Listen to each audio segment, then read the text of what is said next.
ओम नमः शिवाय।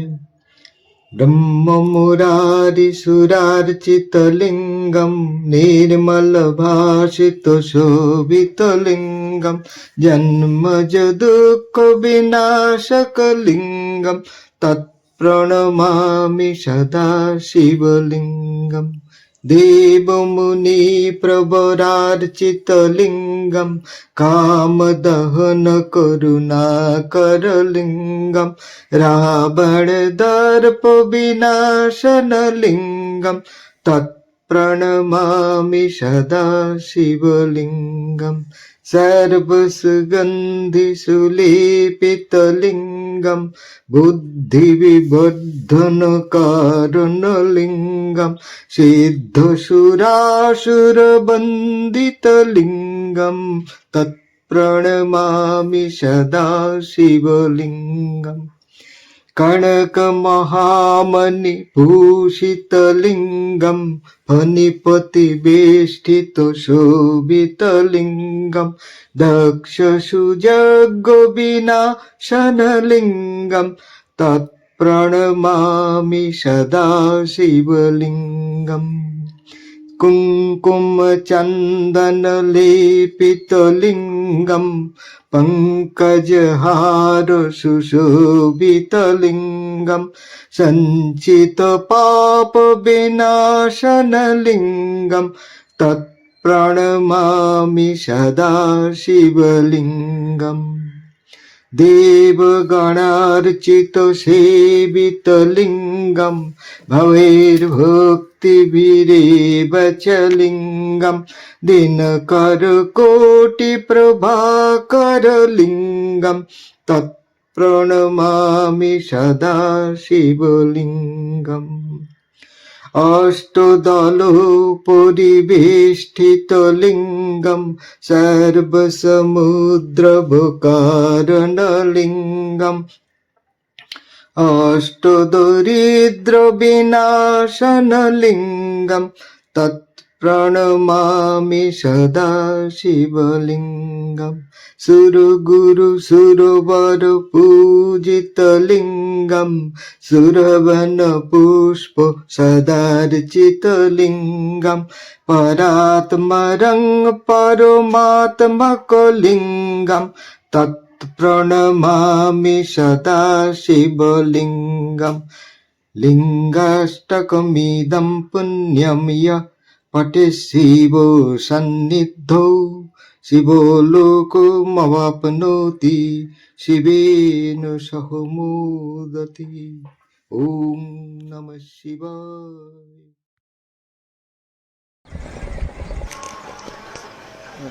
এখন গোমুখ ঘাট থেকে উঠে চলছি মামলেশ্বর মহাদেব ক্ষেত্রের দিকে। তো উপরে ধাপে ধাপে চড়তে হবে, যে কোনো তীর্থস্থানের মতো এখানেও সব দুই পাশে বিভিন্ন রকম দোকান, বিভিন্ন রকম শিবলিঙ্গ, কোনোটা এরকম প্রাকৃতিক নর্মদার মায়ের বুক থেকে কুড়িয়ে আনা, আর কোনোটা তৈরি করা খুব সুন্দর সুদর্শন বিভিন্ন দামের, আর নানা রকমের পূজার সামগ্রী আছে এখানে। তো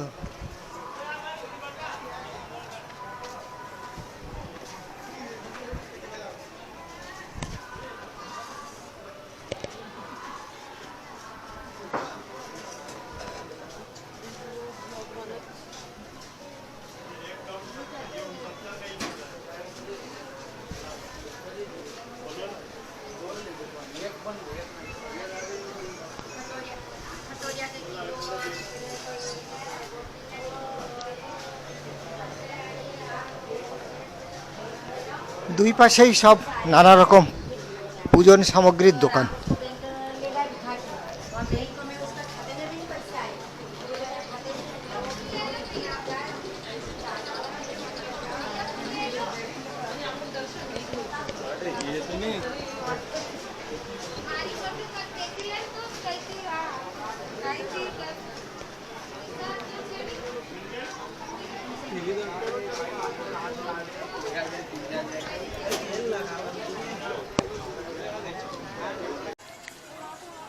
নর্মদে হার এ হলো মামলেশ্বর মহাদেব মন্দির জ্যোতির্লিঙ্গ।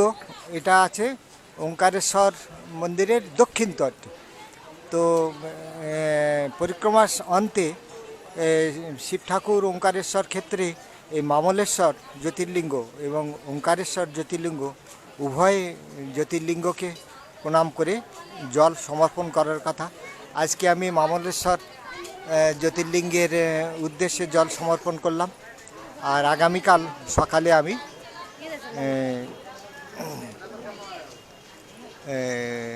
ওঙ্কারেশ্বরজির মাথায় জল চড়াবো। তো খুব সুন্দর আজকে বিকাল, মনটা আনন্দে ভরে গেল, খুব সুন্দর। তো আবার আমি গোমুখ ক্ষেত্রে যাব, সেখান থেকে জল নেওয়ার জন্য।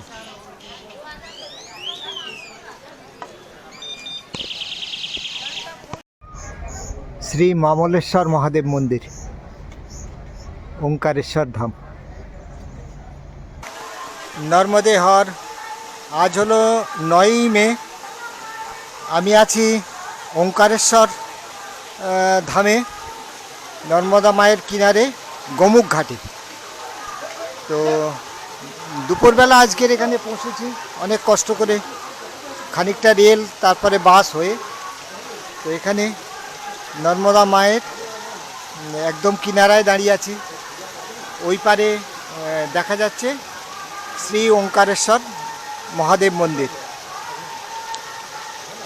আর এপারে এই হলো পবিত্র গোমুখ ঘাট। এই বলা হয় এই গোমুখ ঘাটের জলধারাকে বলা হয় কপিল ধারা। মহর্ষি কপিলের কোনো একটা তপস্থলী ছিল কোনো পাহাড়ের উপরে, সেখান থেকেই এই জলধারাটি আসছে। তো অতি পবিত্র জ্ঞানে এখানে এই কপিল ধারার জল নিয়ে শিব ঠাকুরকে চড়ানো হয়। তো ধর্মীয় পরিবেশ, চারিদিকে প্রচুর সব ভক্তজনের সমাগম। আর এইরকম পাথরের ধাপে ধাপে ধাপে ধাপে হয়ে আছে, তার উপর দিয়ে বাড়ি, বড় বড় স্ট্রাকচার তৈরি হয়েছে, ঝুলন্ত ব্রিজ তৈরি হয়েছে এপার থেকে ওপারে পায়ে হেঁটে যাওয়ার জন্য। তো বিকেলবেলা আজকে দর্শন করতে আসলাম। কাল খুব ভোরে আমি শিব ঠাকুরকে জল অর্পণ করব।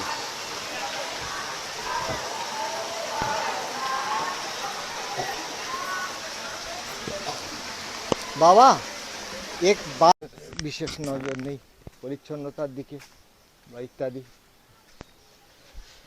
আর এই মোটর বোটগুলো থাকাতে জলে প্রচুর পরিমাণে ডিজেল নির্গত হয় এবং তাতে জল দূষণের একটা বিরাট একটা পরিস্থিতি হয়ে যায়। তো এখন জলের ধারা অত্যন্ত ক্ষীণ, আবার যখন ছাড়বে তখন ভরে যাবে। তো বাঁধের সুবিধা এটা।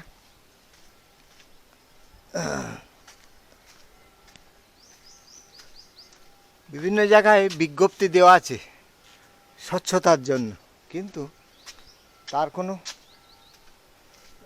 বিশেষ প্রকাশ দেখা যায় না।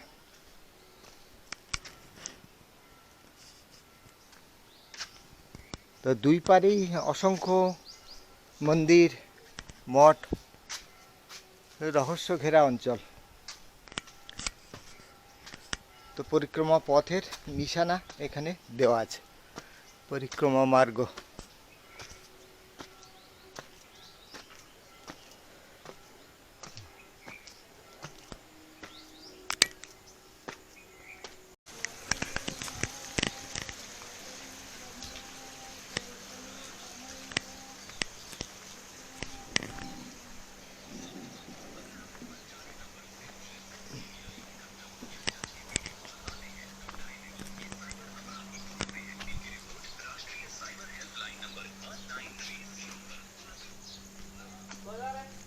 दाल ले जाओ, चने की दाल। बाबा नहीं, जरूरत नहीं है बाबा।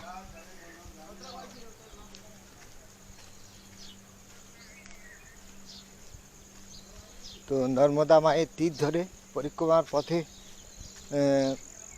এগিয়ে চলেছি ওঙ্কার মান্ধাতা দ্বীপের। পথটি এখন সকালবেলা নির্জন, কারণ পরিক্রমাকারীরাই এই পথে যাতায়াত করে, আর তাছাড়া স্থানীয় যারা আছে তারা তাদের যাতায়াতের নিত্য যাতায়াতের পথ। তো এটি হলো বাঁ দিকের এই যে মা নর্মদার ধারা, এটি হলো দক্ষিণ তীরের ধারা। এইটিকেই মা নর্মদার মূল ধারা হিসেবে বিবেচিত করা হয়। তো এখন জল অল্প আছে, আর এর আগে এই দিকে একটি বাঁধ আছে। সেই বাঁধের থেকে যখন জল ছাড়া হয় তখন সাইরেন বাজানো হয় এবং এই জায়গাটি জলে তখন পূর্ণ হয়ে যাবে। কতটা জল ছাড়া হবে বা কিভাবে ছাড়া হবে সে নিয়ে সুনির্দিষ্ট একটি নিয়ম আছে, সেই নিয়ম অনুযায়ী তারা এই নদীতে জল ছাড়ে। আর দ্বীপটি অতি বিশাল। তো যেতে যেতে এই দ্বীপের সৃষ্টির রহস্য সেটিও জানাবো। উপরে শঙ্করাচার্যের একটি বিশাল মূর্তি বসানো আছে, দেখতে পাচ্ছি। তো এই দ্বীপ এখনো रहस्य घेरा। बाबा परिक्रमा का रास्ता यही है? कौन सा? द्वीप को परिक्रमा करने का, स्नान करने का। आप समझती नहीं। पूरा घूमना, आगे है। पूरा घूमना द्वीप का, यही।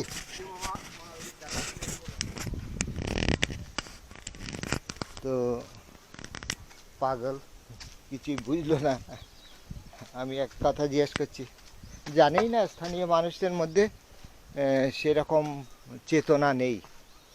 ও এই তো লেখাই আছে পরিক্রমা মার্গ। যাক, সেই জন্যে সব অপরিচ্ছন্ন করে রেখেছি চারিদিকে।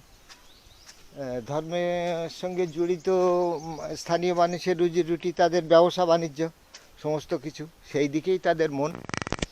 এদিকে তো ওঙ্কার মান্ধাতা দ্বীপ পরিক্রমা করতে করতে বলি সেই এই ওঙ্কার দ্বীপের জন্ম রহস্যের কথা। একটা সময় ছিল যখন দেবতা এবং দৈত্যদের মধ্যে প্রায়ই মারপিট হতো, মারপিট ঝগড়া। তারা দৈত্যরা দেবতাদের যাগযজ্ঞ বন্ধ করার জন্য সকল সময় চেষ্টা করত। তো সে দেব দৈত্যের ঝগড়া এখনও চলছে, সে সব যুগেই চলে। তা অতীতকালে এক সময় একটা এই জায়গাটাতে কোনো একটা জায়গায় দেবতারা সব এসেছিল, মুনি ঋষি, হ্যাঁ যোগীরা সব এসেছিল এখানে বসে জপ তপ, পূজা অর্চনা এবং ভগবানের স্তব স্তুতি করার জন্য। তো হলো কি, সেই সময় টের পেয়ে গেল দানবরা।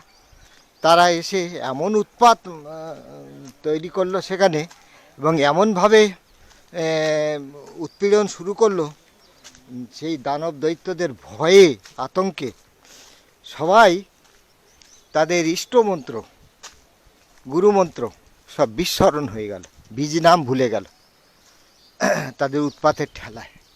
যাগযজ্ঞ তো দূরের কথা। তখন সকলে মিলে পিতামহ ব্রহ্মার কাছে গেলেন।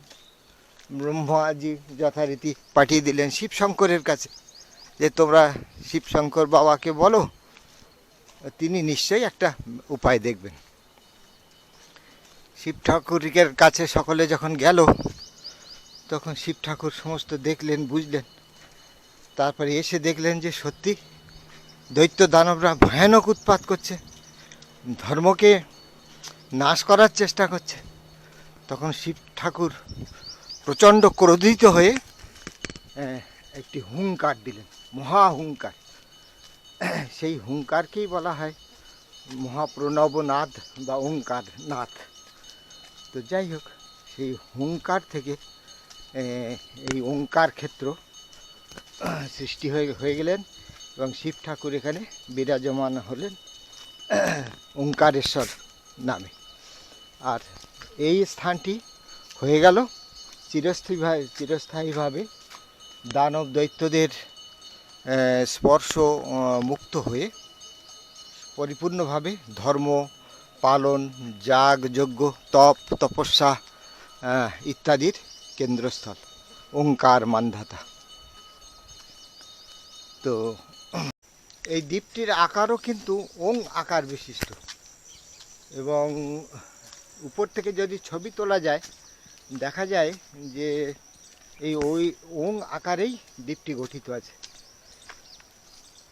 তো এর পূর্ব কিনারা দিয়ে কাবেরী নদী এসে উত্তর তীর ধরে বয়ে চলেছে, গিয়ে পশ্চিম তীরে আসার পরে নর্মদা মায়ের এই মূল দক্ষিণের নর্মদে হার। এখানে এই গাছের উপরে দেখা যাচ্ছে অনেক চুনরি ইত্যাদি সব ঝুলছে। তো এই যে ঝুলছে এর মানে হলো নর্মদা মা যখন জল ভরে যায় বা যখন বন্যা হয় তখন কিন্তু এই অবধি অন্তত জলের ধারা প্রবাহিত হয়ে যায়। তো অনেক উঁচু স্থান, তা সুতরাং অত সহজ ব্যাপার না এই যে বাঁধ নির্মাণ বা ইত্যাদি আনুষঙ্গিক বিষয়গুলো যথেষ্ট জটিল, এবং তা কতটা জলধারা ধরতে পারবে, কিভাবে সেই জলধারা বণ্টিত হবে, এসবগুলো অত্যন্ত সব হিসাবের ব্যাপার। তো আপাতত নর্মদা এই ওঙ্কার দ্বীপের পশ্চিমাংশে পৌঁছে গেছি, তারপরে ঘুরে আবার উত্তর তীর দিয়ে ফিরব। তো এখানে দোকানে বিক্রি হচ্ছে ওই ডাল, ছোলার ডাল সম্ভবত। কারণ হচ্ছে এই ডাল এখানে হয়তো ঋণ মুক্তেশ্বর মন্দির আছে, সেইখানে ডাল সমর্পণ করার বিধি আছে পাপ মুক্ত হওয়ার জন্য, ঋণ মুক্ত হওয়ার জন্য। তো যাই হোক, পরিক্রমাকারী হিসাবে আর ওই সব ঝঞ্ঝাটের মধ্যে গেলাম না, কারণ ঋণ থেকে মুক্ত হওয়া মুশকিল। বেশিরভাগ ঋণ এমন যে তার দায় মুক্ত হওয়ার চিন্তা করাই। নর্মদে হার, আমি আছি এখন ঠিক কাবেরী সঙ্গমে। তো এই পবিত্র জায়গাটি কিন্তু অপবিত্র হয়ে আছে বিভিন্ন তীর্থকারীদের সব নোংরা সব ফেলেছে তার জন্য। তো জলের মধ্যে অসংখ্য মাছ ঘুরছে নির্ভয়ে। এখানে শিবজির কাছে ডাল সমর্পণের বিধি আছে, আর প্রচুর বস্ত্র জলের মধ্যে পড়ে আছে। যাই হোক, এই তীব্র বেগে কাবেরী নদী আসছে, তো এটা নর্মদা মায়ের মধ্যে দিয়েই আসছে, কিন্তু যেটা হয় সেটা হচ্ছে এই তীব্র বেগের কারণে নর্মদা মায়ের জলের সঙ্গে এই ধারাটি মেশে না। এই সঙ্গম স্থলে এসে নর্মদা মায়ের এই দক্ষিণ তীরের ধারার সঙ্গে কাবেরী নদীর সঙ্গম হচ্ছে, সেই হিসেবেই মান্যতা। তো অতি সুন্দর পবিত্র স্থান এই কাবেরী সঙ্গম। এখান থেকে তীর্থ বাড়ি সংগ্রহ করলাম, করে ধীরে ধীরে এখন উপরে এগিয়ে যাব। তো সব চারিদিক থেকে মানুষজন সব এসছেন এখানে স্নান এবং তীর্থের পুণ্য। তো নর্মদা কাবেরী সঙ্গমে এইটি হলো ঋণ মুক্তেশ্বর মহাদেব মন্দির। তো যাই হোক, হয়তো এদের খোলার সময় হয়নি, দরজা বন্ধ আছে, সুতরাং এখন ভিতরে যেতে পারলাম না। অথচ অনেকেই অপেক্ষা করছে, দর্শন করা হয়তো যেত। যাই হোক, এগিয়ে চললাম সামনের পথে, বন্ধ দরজার সামনে আর অপেক্ষা করব না। আরেকটা জিনিস, মাতৃঋণ পিতৃঋণ এ থেকে মুক্ত হওয়ার কোনো রকম ইচ্ছাই আমার নেই। আর অন্য সকল ঋণগুলো তবুও মেটানোর চেষ্টা করা যায়। তো মূলত এই সমস্ত ঋণ মেটানোর জন্যই আসে মানুষ এখানে। তো যাই হোক, পৃথিবীর কাছ থেকে এত কিছু পেয়েছি যে ঋণের শেষ নাই। সামান্য নর্মদে হার পরিক্রমা পথ ধরে ধরে আসলাম ধর্মরাজ দ্বার। তো এই ধর্মরাজ দ্বার এটি অতি প্রাচীন। তো এখানে ধর্মরাজের এই দ্বার দিয়ে ধর্মর পথে এগিয়ে চলতে হয়। এখানে ভগবান শ্রীকৃষ্ণ অর্জুনের উদ্দেশ্যে কর্মযোগ সম্বন্ধে যে উপদেশ দিয়েছিলেন, যে নিষ্কাম কর্ম, আমাদের ইন্দ্রিয়গুলো সমস্ত কর্ম করে, দেখে, শোনে, কর্ম করে। আর তো মান্ধাতা পরিক্রমার এই রাস্তাটি, উপরের রাস্তাটিও ভারী সুন্দর। মধ্যপ্রদেশ সরকার এক পাশ দিয়ে বেশ একটা অদ্ভুত কায়দায় বিভিন্ন গীতার বিভিন্ন বাণী, বিভিন্ন যোগের উপদেশ এখানে দিয়েছে। খুব সুন্দর এটি। নর্মদে হার এই ওঙ্কার মান্ধাতা পর্বতের শীর্ষস্থানের এই পূর্ব দিক থেকে দুটি ঢালু অংশ নিচের দিকে নেমে গেছে। তো এই ঢালু অংশ নিচের দিকে যেতে যেতে এক জায়গায় গভীর গিরিখাতের মতো স্থানে পৌঁছে গেছে। তো সেইখানেই অনেক প্রাচীন গুহা আছে। এই জায়গাগুলো অত্যন্ত বিপজ্জনক, অতি প্রাচীন, বহু হাজার বছরের পুরানো। তো সেই জন্যে এগুলো ঘিরে দেওয়া আছে, মানুষজন যাতে সেখানে না যায়। তো তাও স্থানীয় মানুষজনরা হয়তো খানিকটা যায়, সবটা যায় না। তো যতটা দর্শন করা সম্ভব। নর্মদে হার এটি হলো একটি ঐতিহাসিক স্মারকস্থল। এটি হচ্ছে দশম শতকের পরমার সাম্রাজ্যের গৌরী সোমনাথ মন্দির। এটি ওঙ্কার মান্ধাতা দ্বীপে। আর এখানে অনেক সব পাথরের খোদাইয়ের টুকরো আছে। তার মানে মূল মন্দিরের চারিধারে অনেক সুন্দর সুন্দর সব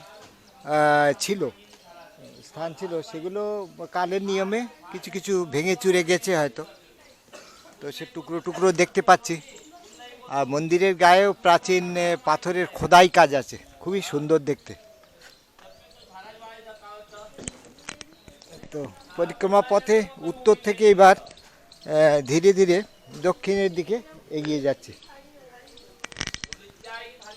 নর্মদে হার, নর্মদে হার এবার এসে গেলাম এখানে পর্বত শীর্ষের পূর্ব দিকে। এখানে ভগবান শিবশঙ্কর এবং ভগবান শঙ্করাচার্য দুটি বিশাল বিশাল মূর্তি এখানে স্থাপিত আছে। অনেক দূর থেকে এই মূর্তি দুটি দেখা যায়। তো শঙ্করাচার্য নিজেই ছিলেন এক রহস্যময় পুরুষ, দিব্য পুরুষ। তিনি এখানে তপস্যা করেছিলেন। তো ওঙ্কার মান্ধাতা পর্বতের পূর্ব প্রান্তে অতি প্রাচীন স্থানে এসেছি। এই জায়গাটি পাথরের তৈরি কিছু কিছু স্থাপত্য আছে। তো এইসব স্থাপত্যগুলো সব ভেঙে চুরে খণ্ডহর অবস্থায় আছে। তো এখানটাই ছিল প্রাচীন কোনো দুর্গের, অনেকে বলে মাহিষ্মতি নগরীর একটি দুর্গ এখানে ছিল। তো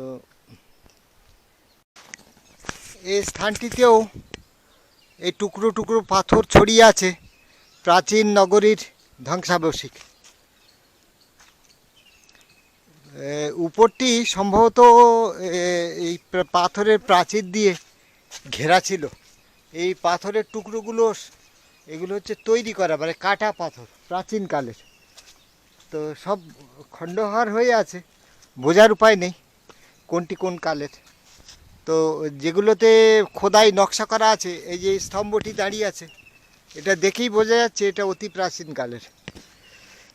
তো অনেকে বলে এটি মাহিষ্মতি নগরীরই একটি দুর্গ ছিল। তো বাকিটা ইতিহাসবিদরা বলতে পারবেন হয়তো সঠিকভাবে।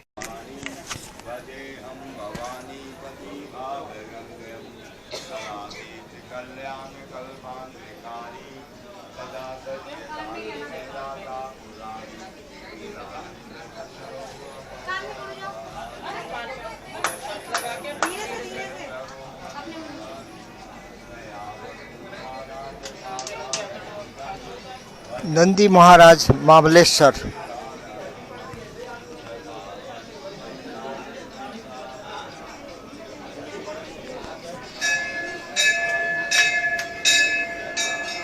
महाबलेश्वर महादेव मंदिर।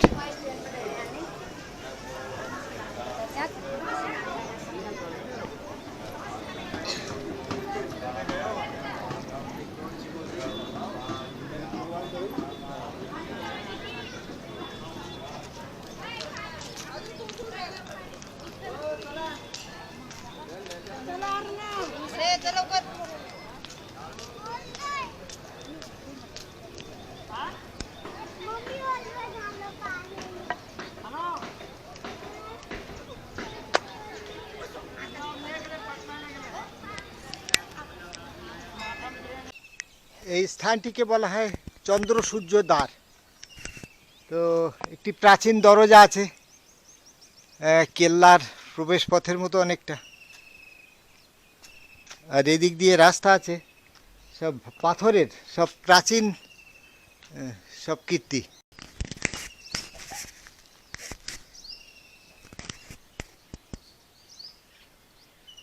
চন্দ্র সূর্য দ্বার অতি প্রাচীন সব শিল্প।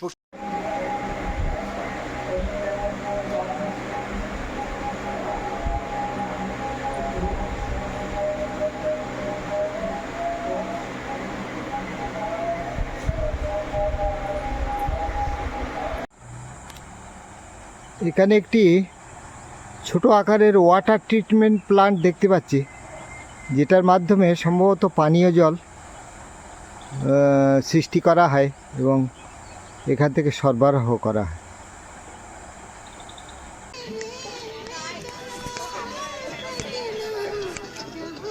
নর্মদে হার, এ হলো ব্রহ্মপুরী ঘাট।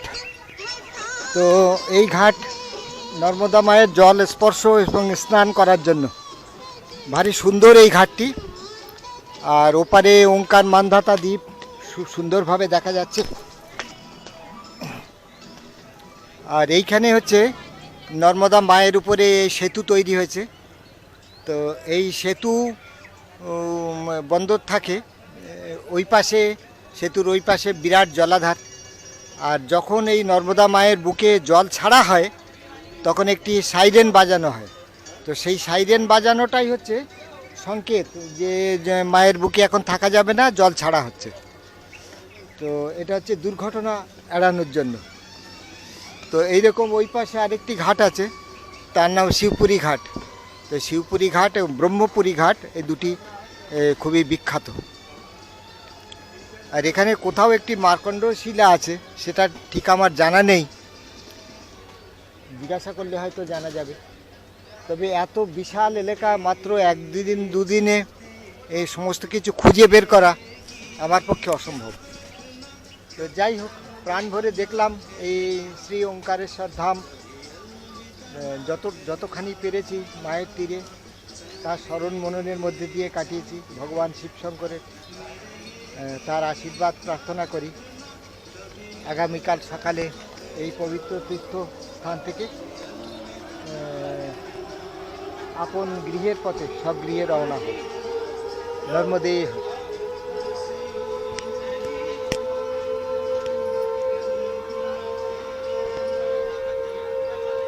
এই সাইরেন বাজছে, এই সাইরেন হলো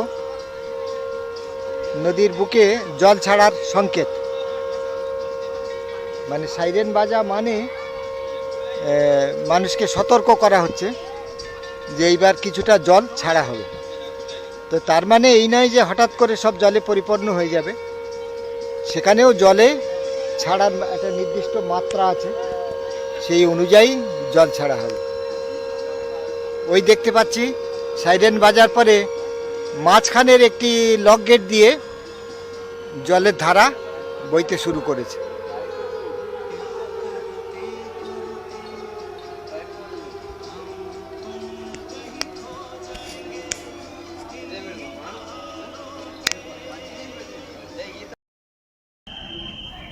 নর্মদে হার। আজ আপনাদের বলবো ওঙ্কারেশ্বর ধামে জল সমর্পণের কথা।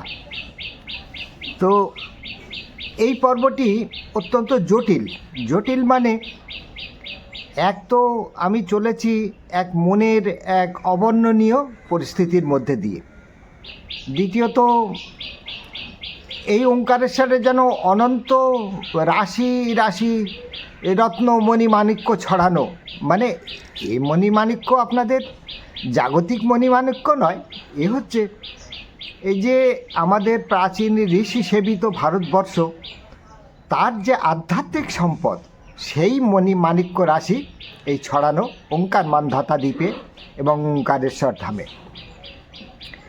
এই জায়গাটির একটু বর্ণনা বাহ্যিক দিয়ে দিই, তারপরে আমার কথায় আসবে। ওঙ্কার দ্বীপ সৃষ্টির রহস্য আপনারা জানেন। একবার দেবতাদের অত্যাচারে, এই দৈত্যদের অত্যাচারে দেবতারা, সমস্ত দেবতারা তারা ব্যতিব্যস্ত হয়েছিল, হয়ে এর কাছাকাছি একটা জায়গায় এসে তারা জপ ধ্যানে বসেছিল। কিন্তু দৈত্যরা এত তাণ্ডব সৃষ্টি করেছিল যে সেই দেবতারা সবাই যে যার যে গুরুমন্ত্র বা জপ পূজা ধ্যান ইত্যাদি যে কৌশলগুলো, তার বীজ মন্ত্র, তারা সব তাদের স্মরণ থেকে চলে গেছিল ভয়ে আতঙ্কে। তখন তারা ভগবান শিব শঙ্করের আরতি করতে, তার কাছে প্রার্থনা জানাতে শিব ঠাকুরের হুঙ্কার থেকে যে প্রণব নাদ উদ্গীত হয়েছিল, সেই প্রণব নাদ বলে এই ওঙ্কার মান্ধাতা দ্বীপ সৃষ্টি হয়েছিল। এবং সেই সৃষ্ট দ্বীপে ভগবান শিব শঙ্করের আশীর্বাদ নিয়ে সকলে তারা শান্তিতে, এখানে দৈত্যদের কোনো প্রবেশ ছিল না, কোনো দানব অশুভ শক্তি কোনো কিছুর প্রবেশাধিকার এই দ্বীপে হতো না। সুতরাং এখানেই তারা তাদের সেই বীজ মন্ত্র পুনর্জাগরণ তারা অধিকার করতে পেরেছিলেন। তো এই হচ্ছে মহাদেবের সেই হুঙ্কার নাদ বা ওঙ্কার নাদ, তার সঙ্গে জড়িত এই স্থানের রহস্য। তো এখানে কতগুলো জিনিস জানতে হবে। এক হচ্ছে অমলেশ্বর মহাদেব, তিনিও জ্যোতির্লিঙ্গ, আমরা সেটাকে অনেকে মামলেশ্বর মহাদেবও বলি, সেটি আছে দক্ষিণ তীরে। আর দ্বীপের মধ্যে অবস্থিত শ্রী ওঙ্কারেশ্বর মন্দির। তবে এই দ্বীপের পশ্চিম দিকে আছে সিদ্ধেশ্বর মন্দির, আদি সিদ্ধেশ্বর। আর আপনারা জেনেছেন যারা শৈলেন্দ্রনারায়ণের বই পড়েছেন, তো এই যেখানে জ্যোতির্লিঙ্গ আছে, এখানে আরও 5টি শিবলিঙ্গ আছে বিভিন্ন তলায়। তো সে অত্যন্ত জটিল এবং সবতলা।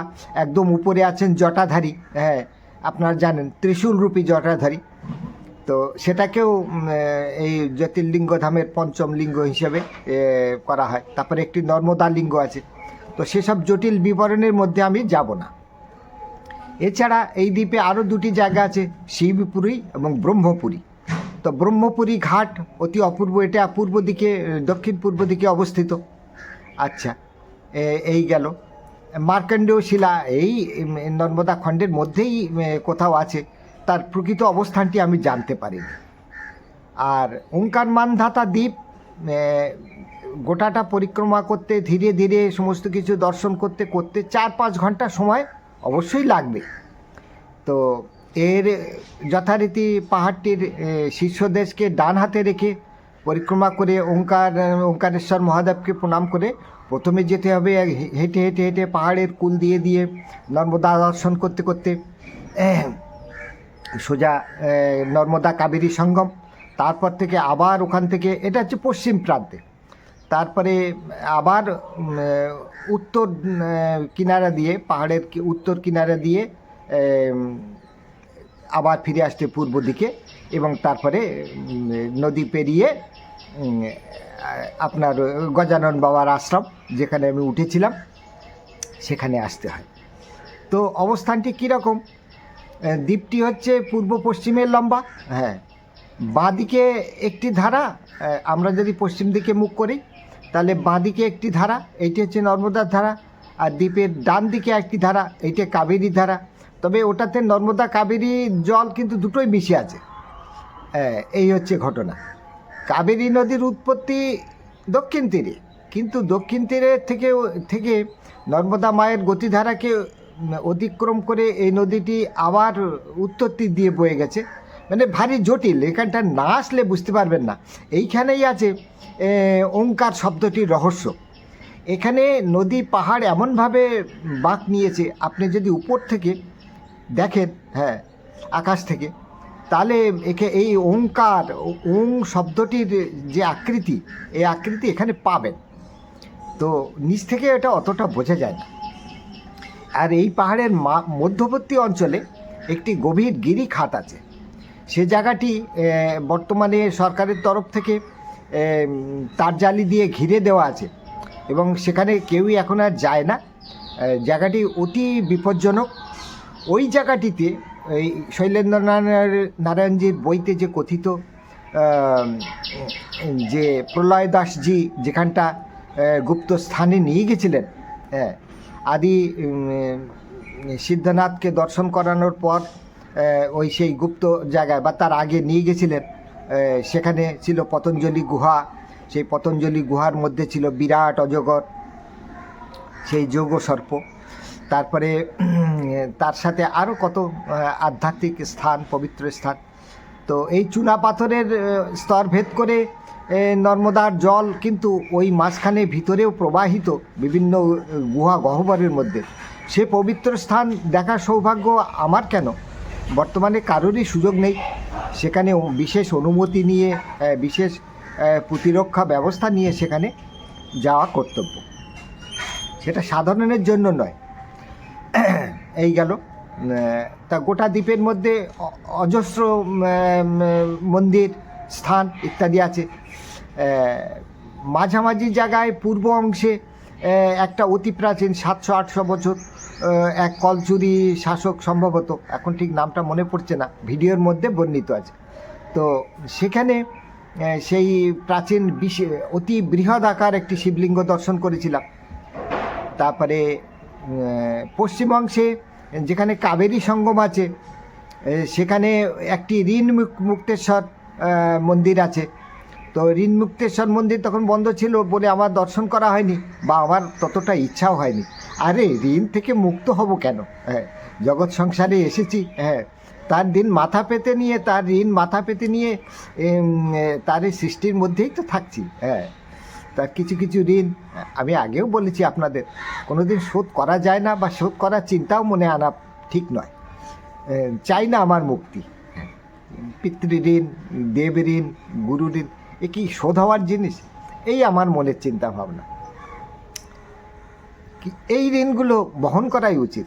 হ্যাঁ, তো যাই হোক, এক মুঠো ডাল দিলাম আর ঋণ মুক্ত হয়ে গেলাম, একই হয়। তো যাই হোক, ওইখানে ছিল এরণ্ডি সঙ্গম, এরণ্ডি মাতার স্থান। তারপরে পূর্ব দিকের কথা বলি। পূর্ব দিকে শোনা যায় যে প্রাচীন মাহিষ্মতি নগরী, তার কিছু দুর্গ ওখানে ছিল, সব মুসলমান শাসকরা ধ্বংস করেছে।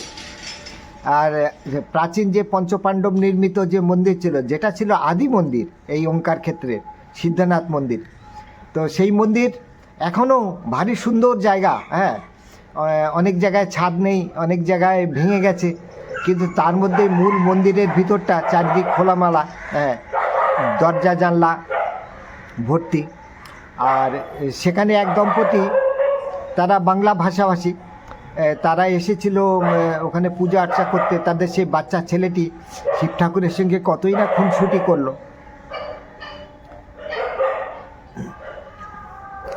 আর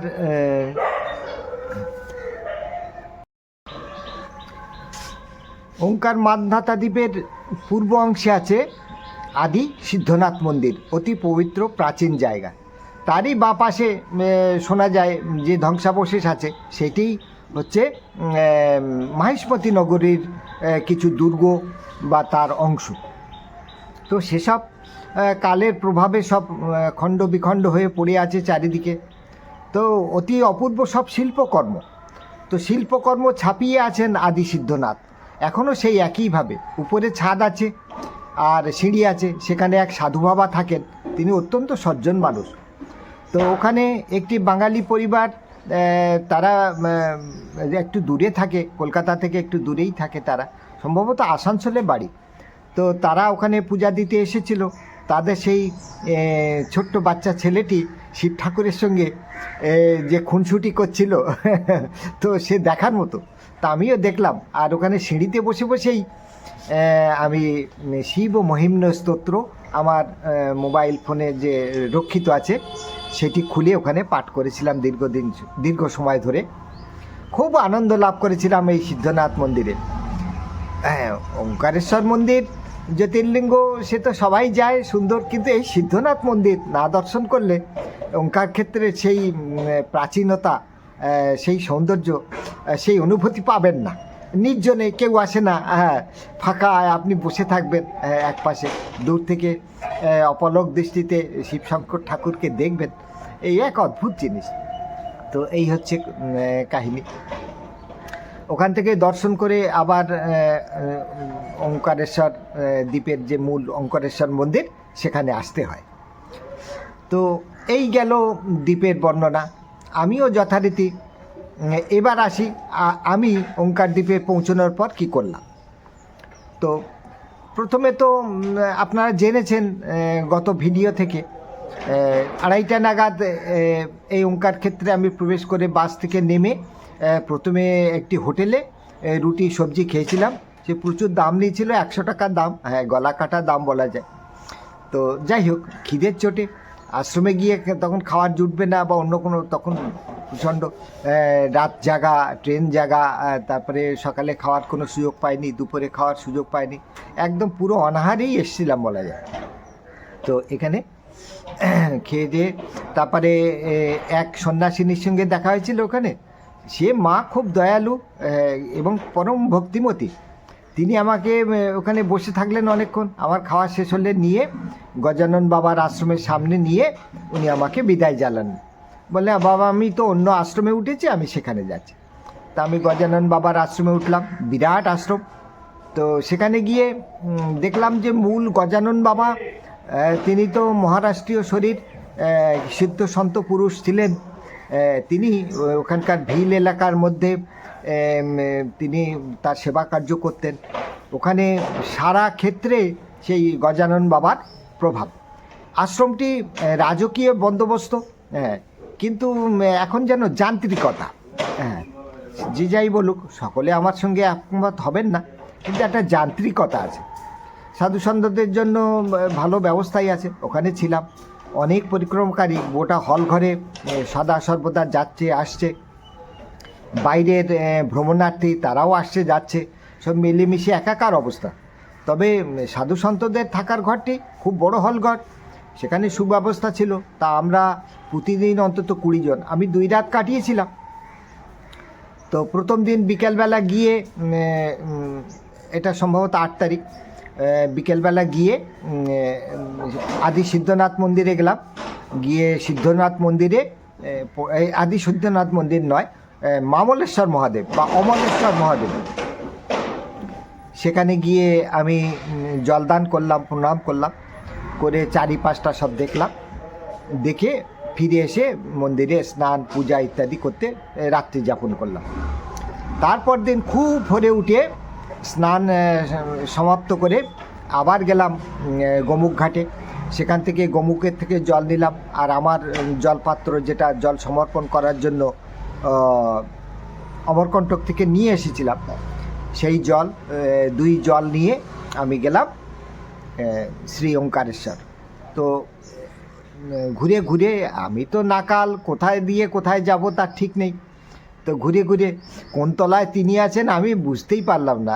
আর সে কত ঘেরা বেড়া, পাহাড় ডিঙিয়ে আর সাধু সন্তদের এত ঘেরা বেড়া দেখলে মনটা, তো যাই হোক, সেই পবিত্র লিঙ্গ, তার জন্যে কিছু বাধা তো থাকবেই, সেগুলো পেরিয়েই যেতে হবে। সাধু বাবা ওখানে বসেছিলেন, খুব সুন্দর। হ্যাঁ, তিনি নিজেই বললেন যে বাবা তুমি সমর্পণ করো। তো আমি কিছুটা সমর্পণ করলাম, ওনাকে বললাম বাবা তুমি সমর্পণ করো। হ্যাঁ, আমি পরিক্রমা করে এসেছি। তো সেখানে ছবি নিলাম। তখন ভিড় জমেনি, এখানে মারাত্মক ভিড় হয়, মানে ঘন্টার পর ঘন্টা লাইন দিতে হয়। কিন্তু আমি অতি ভরে গিয়েছিলাম, সেই জন্যে তখন ভিড় টিড় ছিল না খুব বেশি। তা যাই হোক, জলদান করার পরে মনটা প্রফুল্ল হয়ে গেল। এবার ওঙ্কার মান্ধাতা দ্বীপ পরিক্রমা করলাম। 2-3 ঘন্টা পরিক্রমা সমাপ্ত হলো। তারপর সমস্ত কিছু দর্শন করে আবার আশ্রমে ফিরে আসলাম। বিকেলবেলা আবার দর্শন করলাম, চারিদিকে ঘুরলাম ফিরলাম মনের আনন্দে। কত ছবি নিলাম, কত ভিডিও নিলাম, কিন্তু মন কিন্তু ভরে আছে এক বিয়োগ ব্যথায়। আজকে হয়তো আমি হাসছি আপনাদের সামনে, কিন্তু টানা পড়ে না। কিন্তু মনের ভিতর থেকে একটা তাগিদ আসলো। তাগিদটা কি? যে আমি সংসারী মানুষ, এসেছি এই আধ্যাত্মিক অনুভূতি লাভ করতে। সে অনুভূতি আমি লাভ করেছি। তো এটা আমার সারা জন্মের যত পুণ্যফল, তার ফলে যতটুকুনি লাভ করার মা তো আমাকে ততটুকুই দেবেন। হ্যাঁ, আমি তো সাধকের মতো সারা জীবন কাটাইনি। হ্যাঁ, কত দুষ্কর্ম করেছি, কত কুচিন্তা করেছি, কত মানুষের সর্বনাশ করেছি, কত জীবজন্তুর জীবন নাশ করেছি। হ্যাঁ, তো তা সত্ত্বেও মা দয়া করে যতটুকু দিয়েছেন তাই বা কম কি। তো ঘরে আমার একটি অবিবাহিত কন্যা আছে, তারপরে সংসারে স্ত্রী বর্তমান, স্থায়ী আয় উপার্জনের বন্দোবস্ত কিছু রাখিনি, চাকরি ছেড়ে দিয়ে এসেছি। তো ইত্যাদি চিন্তা। তো বুঝলাম মনের মধ্যে একটা অনুভূতি আমার হলো যে না, আমাকে কর্মপথেই ফিরে যেতে হবে। আর মনের মধ্যে জাগরুক রাখতে হবে সেই পরম কারুণিকের যে দয়া স্পর্শ মনের মধ্যে রেখেছি, সেটা মনের মণিকোঠায় একটা কুটুরির মধ্যে তাকে রেখে দিতে হবে। মাঝে মধ্যে নিজের মনেই সেটাকে দর্শন করতে হবে। এইটুকুই এ জন্মের আমার প্রাপ্তি। তো এ পাওনা কম নয়। তো ধীরে ধীরে ধীরে ধীরে সংসারের চিন্তা, স্ত্রী পরিবার, বা সেখানেও এই যে নর্মদা মা, ভগবান শিব ঠাকুর, যে পরম শক্তি, আমার নিজের গুরুদেব, তিনি যে আমাকে ভিতর থেকে সেই গুরুমন্ত্র যে আমাকে ঠেলে এই পথে পাঠিয়েছেন যে ঋষি সেবিত ভারতবর্ষ দর্শনের জন্য। তো এই সব কথা ধীরে ধীরে ধীরে ধীরে ধীরে আমার মধ্যে সেই জাগতিক ভাবটা আস্তে আস্তে আস্তে আস্তে, সংসারের প্রতি টান, এটা আস্তে আস্তে আস্তে আসতে লাগবে। মনটা তখনও হালকা হয়ে আছে। আমি একদিকে আমার সেই পবিত্র শুদ্ধ আত্মা একদিকে, আর সারা জগতের কর্মবন্ধন সেটা আমার সামনে, ভাষা দুটো থেকে আমি আলাদা। নিজের শরীর মনকে আমি সেই জগৎ সংসার থেকে আলাদা করে নিতে পেরেছি, যে কিছুই যায় আসে না, আমি যা খুশি করতে পারি, মানে কোনো কিছুতে আমার কোনো আর বাধা নেই। তা আমি জীবিত অবস্থায় এখন আমি মুক্ত। তো আজকে ওঙ্কারেশ্বর ধামের এই কাহিনী, আর বাকিটা দেখলেন আপনারা ভিডিওতে, যতটুকুনি দিতে পারলাম, খুব পরিপাটি হলো না। তো এইটুকুই আপনাদের উদ্দেশ্যে। নর্মদে হয়।